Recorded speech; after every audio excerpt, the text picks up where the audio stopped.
இப்ப மாம்பழ சீசன். நம்ம ஊர்ல வருஷம் கல்லு போட்டு பழுக்க வச்சு இவ்ளோ டன் பழத்தை ஃபுட் சேஃப்டி அத்தாரிட்டிஸ் புடிச்சிட்டாங்கன்னு நியூஸும் வரும். பட் உண்மையிலே என்னதான் நடக்குது? என்னங்க எனக்கு ஒண்ணுமே புரியல. கால்சியம் கார்பைடு கட்டியாவோ இல்ல பவுடராவோ ஆக்கி பழத்துக்கு பக்கத்துல வச்சிருவாங்க. அந்த கால்சியம் கார்பைடு காத்துல உள்ள ஈரப்பதம், அதான் ஏர் மாய்ஸ்சர், அதோட ரியாக்ட் பண்ணி அசிட்டில்ங்கிற கேஸை வெளியில விடும்.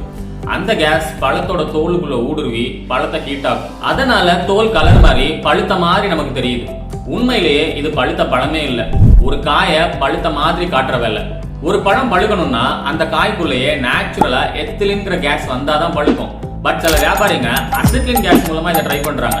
அதுவும் இவனுங்க யூஸ் பண்ற கால்சியம் கார்பைட்லாம் இண்டஸ்ட்ரி கிரேட் கெமிக்கல், கொஞ்சம் கூட சுத்தமே இல்லாதது.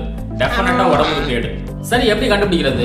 பழம் அப்படியே பலன்னு ஈவனா ஒரே கலர்ல இருந்தா யோசிச்சு பார்த்து வாங்க. ஏன்னா நேச்சுரலா எத்திலின் ரைப்பண்ட் ஃப்ரூட்ஸ்லாம் அன்ஈவனா கொஞ்சமா தான் பழுக்கும். இவனுங்க ஒரே நேரத்துல ஃபுல்லா பழுக்க வச்சு காட்டுறேன்னு நம்ம கண்ணை ஏமாத்துறாங்க.